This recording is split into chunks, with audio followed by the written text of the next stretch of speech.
Welcome YouTubers. This is a video on how to play blackjack. Let's go to the next slide.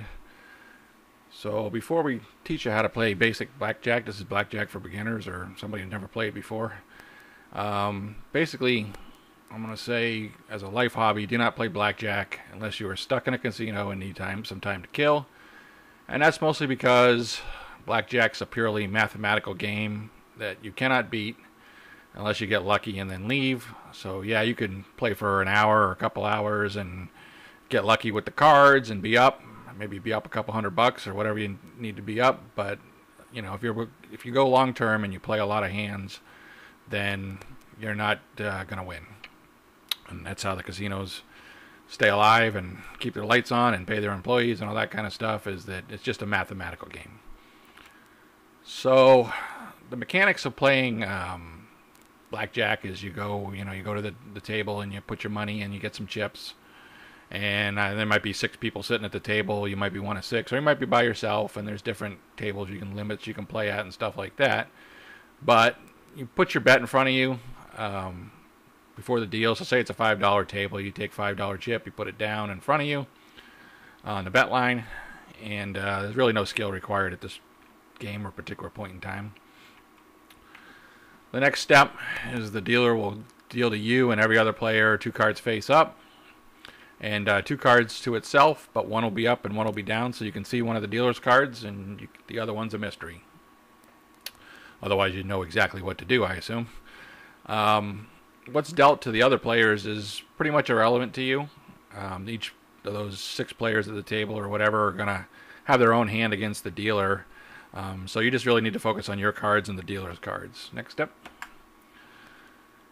So when it's your turn, you know, and the action will come around to you, and they'll say, hey, do you want to hit, stay, or, you know, you got a couple other things you can do, like doubling down or splitting your cards, but you're going to hang of that pretty quickly. So you'll usually have to make a hand motion because it's all on video surveillance in the casinos, at least. You won't be able to just tell the thing, so they'll have some video replay in case there's ever, you know, to protect you and protect everybody else. So you indicate you want another card, or you'll stay, and when you stay, that's the end of your turn.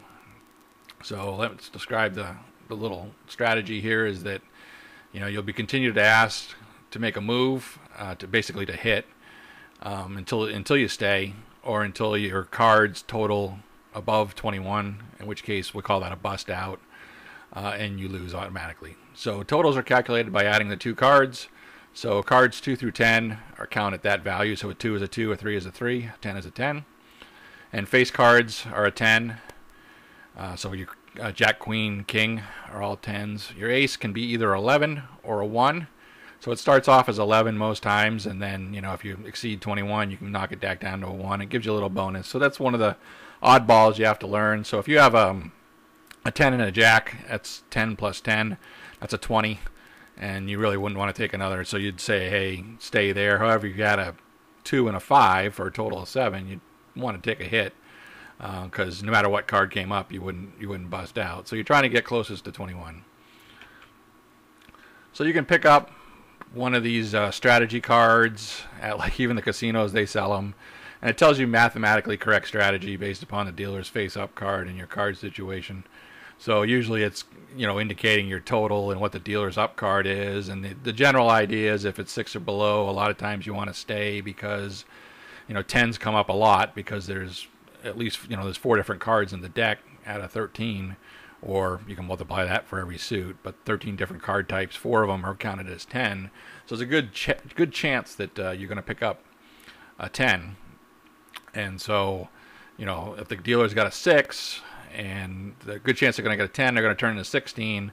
Well, let me talk about what the dealer does next anyways. But basically, you can pick up one of these strategy cards, and it's pretty good. You know, you'll see that there are a couple places where I might alter some of that. But, yeah, the top section there, 12 through 17, is where you want to hit and where you want to stay. And it's got everything else. So you can pick this up, you can follow, you look at it right at the table. It's not any, you know, genius. You don't need to hide it or memorize it, you know, as a beginner, and they'll help you out. The people at the table help you out too. So So once you're done and every other player is done, they've all stayed with what they've got or they busted out, one of the two, is that the dealer will now reveal their down card, and the dealer will proceed to add cards to their total until it's 17 or greater, or they bust out. So if the dealer goes over 21, then you win. If the dealer ties, like you had a 17 total and they have a 17 total, it's kind of a push, and you just don't win any money, don't lose any money. You kind of get your money back that you bet. And usually you just put it right back out there as the next bet. So it's kind of just a tie. And if the dealer exceeds your total, so you get a 17, they got a 20, then you lose and they take your money. If the dealer is less than your total, then you win. So if you got a 20 and they got a 17, then they're going to take some more out of their bank and sort of double your stack, and you can, you know, take that off the table and then go back to your regular bet amount. So if you're betting $5, they'll give you, you know, basically $10 in return, and then, which includes the 5 that you put in, so it's really plus 5, I guess. So, you know, you can put that back in your stack, and that's how you win money.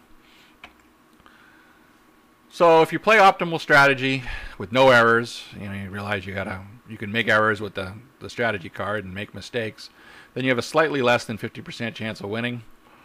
So, and they say that right on the card, you know, if you play optimal, you'll get within 1% of whatever it is.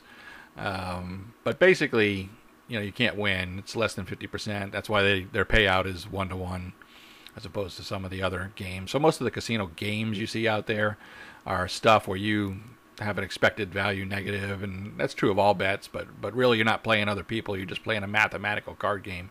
You can sit at home and do this all day long, and you'll find out that you'll be a loser if you play a couple thousand hands. So long-term success is not possible. Martingaling, you often hear that very associated with, you know, that's what martingale is, basically increasing your bets to cover what you lost. And that'll work short-term, but eventually you have a big long streak where you lose and you can't beat those odds, and you actually lose money. So the more money you bet, the more you'll lose. So it's best to just play at a low-level table and collect drinks or whatever, waste your time. That's one of the problems with blackjack. Card counting also doesn't work, basically. I know some people say, hey, if you can count cards and see when there's not a lot of 10s or there are a lot of 10s in the deck and try to adjust that. But I've done a lot of simulations, and if I can, you know, if you really tweak some of the scenarios and you really go high on your betting, I mean, they're going to pick you out right away. They'll be like, hey, I'm betting 555, 2,500, right? You know, it's like, oh, okay, they're counting cards or they're doing something goofy. But most of the times it's so complicated, and even with the simulations, is that, you know, you can do a little bit better than optimal strategy, but it just doesn't work. I know you see the Hollywood movies like 21 and stuff like that, where this team took down the casinos and won $1 million, and it's not really going to work for you. You're going to, even if you could card count and you could even if you had perfect information, basically on what the deck counts were and stuff, that, you know, you just couldn't do it. You know, you'd win a little bit of money. You'd go 10,000 hands and you'd win, I don't know, $1,000 or something stupid. So you're not going to win millions of dollars. It's just not going to happen. The casino's going to find it. You're going to figure it. They're not making their profit margin. They'll ask you to leave. So that's about it. So let's take that was the basic strategy and basic odds to it. Like I said, just a mathematical game. If you really want to take a detailed look, I just kind of threw some basic odds out here. So the second column here is the dealer up card, and it starts with an ace, there's an 11, and there's a 10. And you see next to 10 on the left, there's a 30% chance you're going to get one of those, as opposed to every other card is a 7.7%. Chance that you're going to get that dealer up card will be that. So most of the time not most of the time it's going to be a 10, but 30% of the time it's going to be a 10.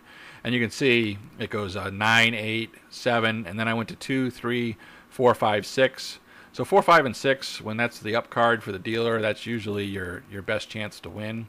But the point of this table, as I was going to kind of come around, is everything above the 7 is, you know, in risk of getting a 17 and that type of stuff.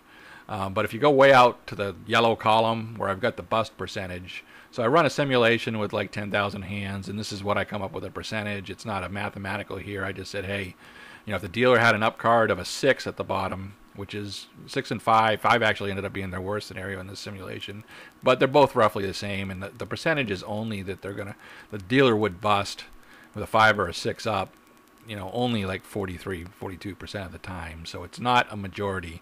I know a lot of the strategies are, hey, if the dealer's got, you know, a 2 through 6 up, you know, just you don't bet and let them bust. Well, they're only going to bust between 33 and 43% of the time. So the majority of the time they're not going to bust. The corollary to that 43 and 42% is 57 and 58%. So 57, 58% of the time they're not going to bust, and they're going to land between 17 and 21.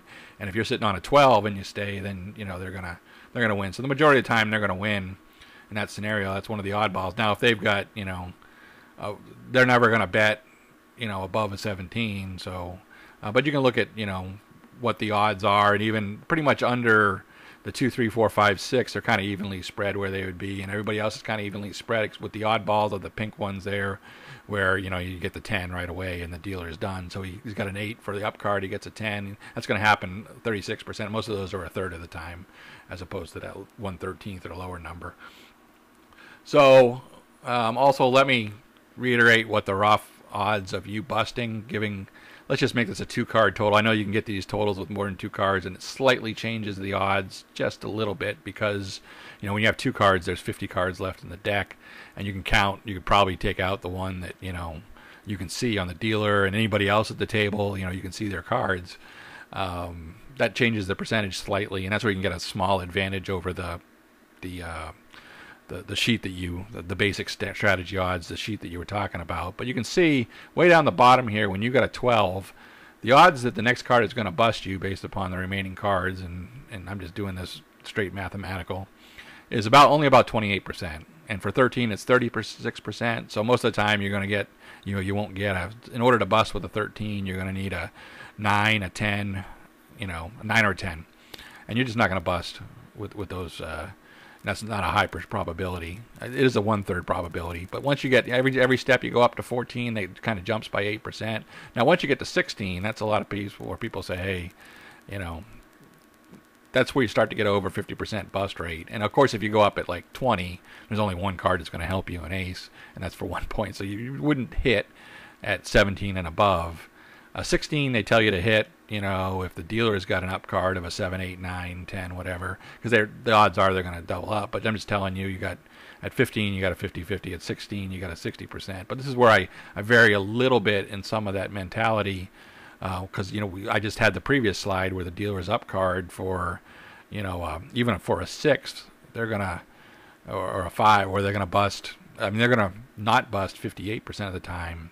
So if you had 14, for example, for a total, you got a 44% chance of busting if you take a card. Now, it doesn't mean you're going to win if you take a card, but you'll improve your position, or you'll bust 44% of the time. But if you freeze on 14, that even if the dealer had a 5 or 6 up, they're going to convert at about a 60% rate, 58% rate. They're going to beat you. So it's not an optimal, I don't think it's as optimal as the other way around. So that's what, I think that's all I got for the basics of Blackjack. Thanks for staying around,